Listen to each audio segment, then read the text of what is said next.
አሁን ዓለምን የሚያፋጀው ምንድነው? ለራሱ ክብር መጨነቅ ነው። ሁሉም ሰው የኔ ዘር ታላቅ ነው ይላል። የማን ዘር ነው እንግዲያ? ትንሽ እንደው እኮ ግሩም ነው። ሁሉም ሰው የኔ ዘር ትልቅ ነው።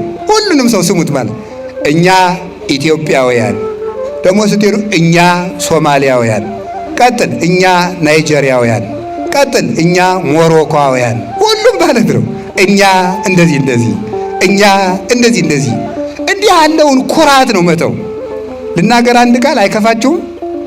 የሚፈርስ የሚበሰብስ የባሰም ልናገር ነው። የሚተላ የባሰም ልናገር። የሚሸት የሰው ልጅ ምን ያኮራዋል ይላል ሲራክ ነው ያለ። በሶስተኛው ቀን ቀብረው ሲመለሱ የምትለወጥ አይደለም እንዴ ይላል። ምን ያኮራል? ቁም ነገር አይደለም ኩራታችን። ዕውቀቱን ስንኮራበት ምን ትፍከ ዘይነሳይከም ካልከ ተምረህ እኮ ነው። የበላይ መምህር እኮ አለብህ፣ አስተምሮሃል እኮ። እንዲያውም ቅዱስ ባስልዮስ እንኳን ዘቂሳርያማ ሲናገር ምንም ሊቅ ብትሆን የፊደሉ መምህር ይበልጣል። ፊደል አስተምሮሃል። ፊደልን ያላወቅበት ጊዜ ነበር። ስለዚህ የፊደል መምህር ይበልጣል። ምን ያመጻድቃል?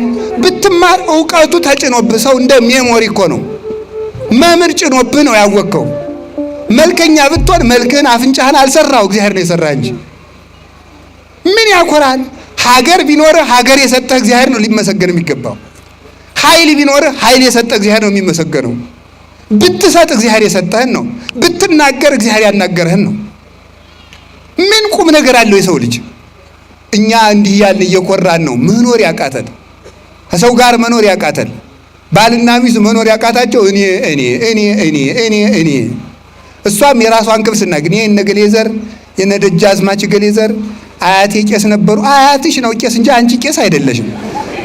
አያቴ ቄስ ነበሩ፣ አጎቴ የመርጌታ ናቸው። ምንም ቁም ነገር የለው። አንተ ምንድነህ ነው ቁም ነገሩ? እንደነ አያቴ ግብረ ሰላም ሲያበሉ ግሩም ነበር። አንተ ግን እየሰረክ ትበላለህ።